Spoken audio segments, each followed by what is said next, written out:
હવે બીજો પ્રશ્ન તમને પૂછવા માંગીશ કે શસ્ત્રક્રિયા સિવાય આ તકલીફથી મુક્તિ મેળવવા માટે માધવબાગ ખાતે કેવા ઉપચાર કરવામાં આવે છે? ઓકે, જેવી રીતના મેં વાત કરી પંચસૂત્રી, એને જ વસ્તુ આપણે સમજો આગળ વધારીએ તો સૌથી પહેલાં તો આપણે ઇવેલ્યુએશન કરી લઈએ છીએ.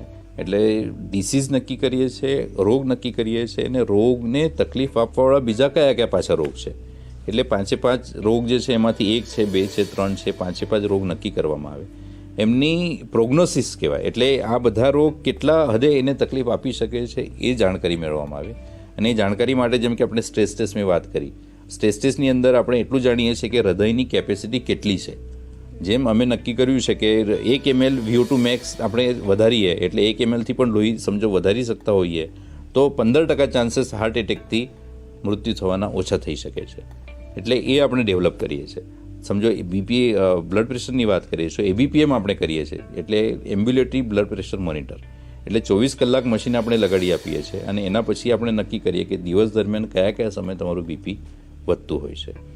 ડાયાબિટીસની સમજો વાત કરીએ તો ડાયાબિટીસની અંદર પણ આપણે HbA1c કરીને ટેસ્ટ થતો હોય છે. હવે HbA1c એટલે છેલ્લા 3 મહિનાની એવરેજ શુગર. ડાયાબિટીસ માટે આપણે વિચારીએ તો હજી પણ આપણી અંદર HbA1c ટેસ્ટ વિશેનું અવેરનેસ નથી. એ કેવી રીતના તમને કહું છું. નોર્મલી ડાયાબિટીસની ટ્રીટમેન્ટ આપણે કેવી રીતના કરીએ કે ફાસ્ટિંગ શુગર કરીએ અને PPBS કરીએ. ફાસ્ટિંગ શુગર એટલે સવારે ઉઠ્યા પછી કશું ખાધા વગર જે શુગર ટેસ્ટ કરવામાં આવે એને ફાસ્ટિંગ શુગર કહીએ. PPBS શુગર એટલે જમ્યા પછીના એક્ઝેક્ટ 2 કલાકે જે શુગર લેવામાં આવે એ. હવે ડાયાબિટીસ આપણે એટલું તો સમજ્યા જ છીએ કે ડાયાબિટીસ લોંગ ટર્મ બીમારી છે.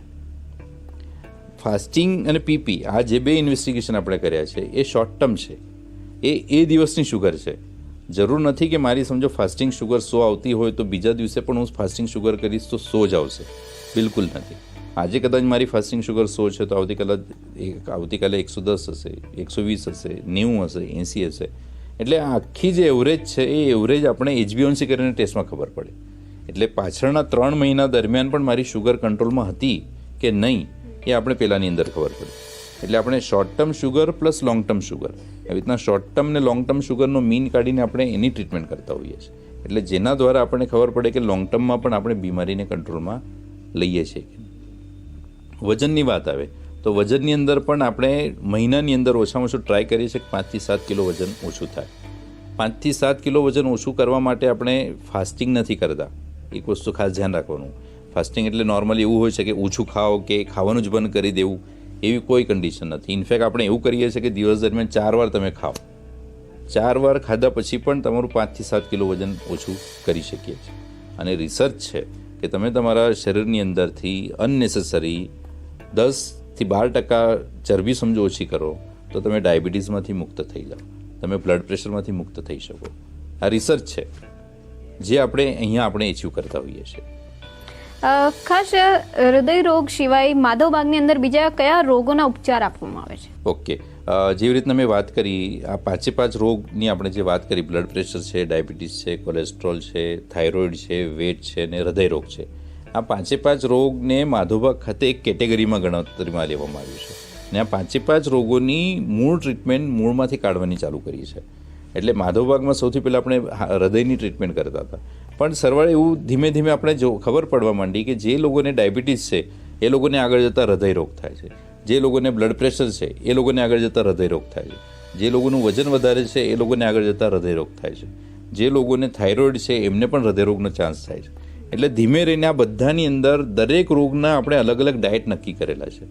દરેક રોગના અલગ અલગ ડાયટ આપીએ છીએ. દરેક રોગના ફોલોઅપ માટે આપણે MIB પલ્સ એપ, જેમ કે અત્યારે વાત કરી કોરોનાની અંદર બહુ બધી વાર આપણે જોયા છે કે પેશન્ટો ડૉક્ટરને ત્યાં જતા નથી, ડૉક્ટરને ત્યાં વિઝિટ કરવા માટે ખચકાય છે. તો એ પ્રોબ્લેમનું સોલ્યુશન એટલે આપણે ટેકનોલોજીની અંદર જોયું. અત્યારે વિડીયો કોન્ફરન્સ જોયો હશે આપણે, એ ઇઝીલી થઈ જાય છે. તો MIB પલ્સ એપ એવું આપણે ડેવલપ કર્યું છે કે જે પેશન્ટ પોતાના ઘરે રહીને ડૉક્ટરનો કોન્ટેક્ટ કરી શકે અને ડૉક્ટર એમનો ફોલોઅપ લઈ શકે. શુગર છે તો રોજે રોજની શુગર એની અંદર લખી શકે. ડૉક્ટરને રિયલ ટાઈમમાં એ શુગર ખબર પડી જાય અને રિયલ ટાઈમની અંદર ડૉક્ટર એમને સલાહ આપી શકે. એટલે આવી રીતના ટેકનોલોજીનો સારામાં સારો આપણે ઉપયોગ કર્યો છે. અને યોગા છે, વ્યાયામ છે, આ બધી વસ્તુઓ માટે એક ડેડિકેટેડ સ્ટાફ પેશન્ટ પાસે હોય છે. આપણો એક કમ્પ્લાયન્સ ડિપાર્ટમેન્ટ હોય છે કે જે સતત પેશન્ટોના ફોલોઅપમાં રહે છે, પેશન્ટોના કોન્ટેક્ટમાં રહે છે કે એમને કોઈ વસ્તુથી ફેર પડ્યો છે, નથી પડ્યો તો કેમ નથી પડ્યો. અમારા જેટલા ક્લિનિક છે દરેક ક્લિનિકની અંદર ડૉક્ટરોને ફોન જતા હોય છે કે આ પેશન્ટ છે, આ પેશન્ટ આટલા દિવસ ટ્રીટમેન્ટ લે છે ને એને આ ફેર નથી પડ્યો, એટલે તમે આની ઉપર ધ્યાન આપો. પાછું પેશન્ટને પણ કહેવામાં આવે છે કે તમે ત્યાં જાઓ ત્યારે વાત કરજો, કેમ કે આ તમે અનુભવ્યું છે કે મને ખબર નથી. જ્યારે પેશન્ટ ડૉક્ટરને ત્યાં આવે છે ત્યારે પેશન્ટ સૌથી વધારે ગભરાયેલો હોય છે. પેશન્ટ પોતાને જે બીમારી કહેવાની છે એની ડિટેલ પણ ડૉક્ટર સાથે શેર નથી કરી શકતા. આજનું એટમોસ્ફિયર છે. તો માધવબાગ ખાતે આ ડર સૌથી પહેલાં કાઢવામાં આવે છે. એટલે માધવબાગ ખાતે પેશન્ટો જાતે રહીને બધી વસ્તુ વાત કરે છે. એવું કહેવાય છે કે માધવબાગની અંદર પેશન્ટ બહાર 10 મિનિટ બેસે છે અને ડૉક્ટર પાસે કલાક કાઢે છે. અને એ જ કદાચ એવું કહી શકાય કે આપણી સફળતાની ગુરુ ચાવી છે, કેમ કે એની અંદર પેશન્ટોનો સપોર્ટ મળતો હોય છે. ટ્રીટમેન્ટની અંદર પેશન્ટનું પાર્ટિસિપેશન આવતું હોય છે.